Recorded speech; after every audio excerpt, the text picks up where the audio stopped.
AG, right? We got C-Rod, we got B-Rod, we got all these. What do y'all call each other? They call you AG in the locker room? They call me AG in the locker room. You got B-Rod, C-Rod. We haven't defined that yet, but I think that's he got to earn his nickname, his initials, right? Yeah, he got to earn that. Rook. I love it. That's what, as it should be. As it should be. So we just finished with the draft. Your third-round draft pick. You 3 years ago. This is going into year 4. Remind me. Take me back through what that was like, right? Being in the draft, hearing your name called, everything that went up to it. What did that feel like going through that draft process?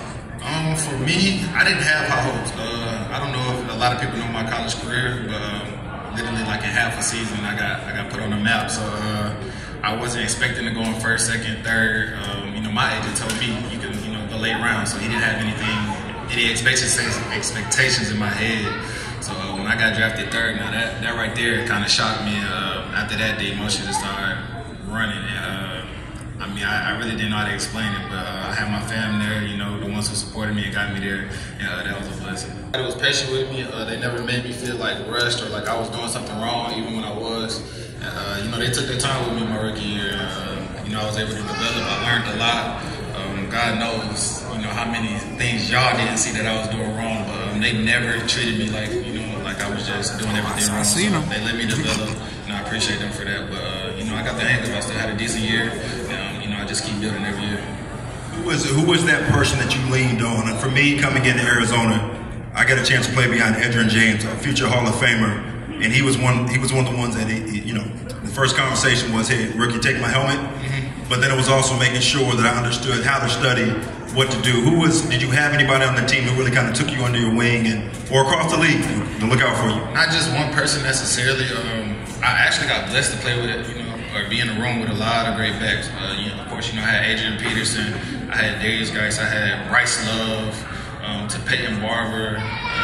All those guys kind of pitched in, showing me things and how it goes. And now I lean on mostly Jonathan Williams. Jonathan Williams is a smart guy and a good dude, so he helps me out a lot during game day, off the field, and I appreciate him for that. I seen him coming in the facility, dapped him up, said it was good. But when we actually got to the field, I remember standing there and he's warming up beside me. I'm like, this is AP. I watched this man on the couch, and then it just started running through my head. I'm like, this is really Adrian Peterson, and that's when I kind of I'm here.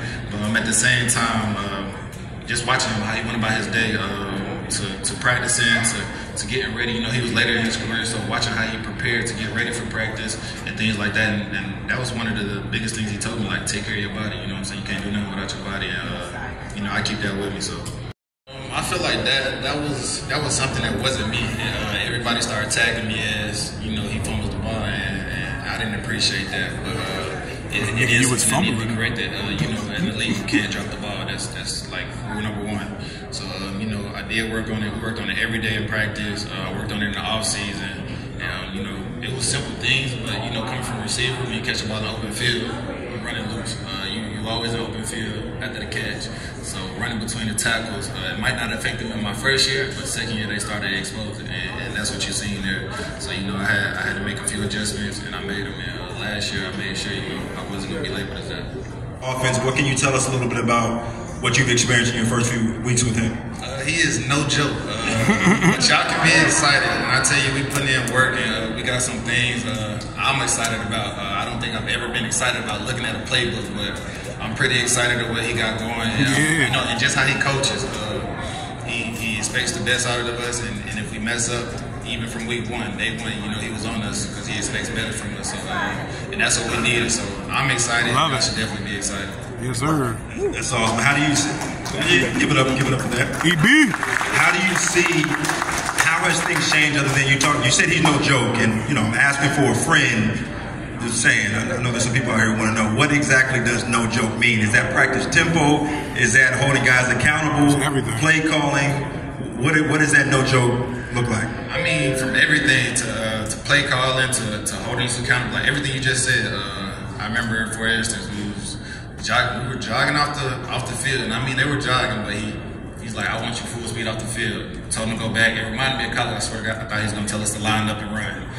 And then just things like, if we mess up on a play, he doesn't just let us go out there and, mess up. Like, he get back in the huddle, do it again. Like, it's always consistent. Like, get back in the huddle, do it again until I get it right. So he doesn't let anything just slide under the carpet. Like, I'll fix it tomorrow. Like, he's on it right there and there, and we get it done. And I feel like that's going to help us in the long run. You as a veteran on this team, who's been out there on the field, who knows what it's taken. You've had a few different centers, a few different quarterbacks in the center. What have you seen from him that you like? And then what's your responsibility do you feel as a veteran to help him have success? I say my part first, just know what I'm doing. Just know what I need to do to help him out so he doesn't have to worry about what we're doing and he can just focus on what he needs to do. And that's what I say on my side. But him, just a major change from going from probably third string to starting quarterback, and that's a big role difference. And you have to learn a lot. You have to know everything. And I remember from like week 1 of OTAs, like not knowing everything. So somebody asked me, he was like, to like the change to the next week, like he was on it. So you can tell like he wants this, and he's definitely working. He looks good out there, confident, and they're competing as well. So he got to stay on his A game because he got somebody right behind him as always. So they're both working and they put in the work. But Sam looks good to me. So yeah. Any predictions, or are you not? I don't want to put you in. Okay. Look, as you see, you've been here 3 years, man. We've got some of the most passionate fans in the NFL. Damn right. You gotta back me up a little bit. Damn right. Yeah. We've got some of the most passionate fans. Yeah. And one thing that I love seeing and being a football player here and getting a chance to bring the guys. When you make a name for yourself here, these fans stick with you long term. And whether it's Santana Moss coming back, Clinton Portis, those guys, I see you being one of those guys. These fans, the moments that you create. I know it's only been 3 years, but it's been 3 impactful years that you've had. Is there a moment? Thanksgiving, that's pretty amazing. Let's give it up for the same G. What gets you excited about going into the season, and how do you, from year in to year out, how do you put a season behind you, but yet build on the good things that you did? Like, what's that fine balance, and what are you all talking about in the locker room to prepare yourself for the season? We don't talk about much, but after every season, it's a new year. After that Super Bowl, it's over with. New beginnings. We can start from scratch. Everybody's starting off 0-0, and it's time to go to work for the next season. And that's what we're doing. And, I can't explain it. We got the pieces. Like it's crazy. Like the talent we got in the room. Just to watch it and to see it unfold, and us getting there and under EB and how he runs practice and how hard he pushes us. I'm really excited about this. It's definitely a difference in the past couple years of there. Andrew, when is week 1? When is week 1? September 10th. It's gonna be exciting too. Are y'all gonna be there? He pretty much just said Scott Turner was trash. As a player, man. It's crazy. But just competing every day. We get one of the best looks almost every day at practice. I say we got one of the best defensive fronts in the league, if you ask me. Just to get those looks literally each day, it helps us out tremendously. Those guys go hard at practice. They're not letting up. They're going to give us their best every day. They're not being able to help us, that, compete against good, and that helps us in the long run. So we just released the schedule. As you said, Andrew, when is that first game? September what? 10th. September 10th. You all can be there, right? When you looked at that schedule? Is there a team, division, non-division, that you looked at? You made sure you circled off and you said, I got my eye on that game. Giants. I'm not gonna say anything. I hate the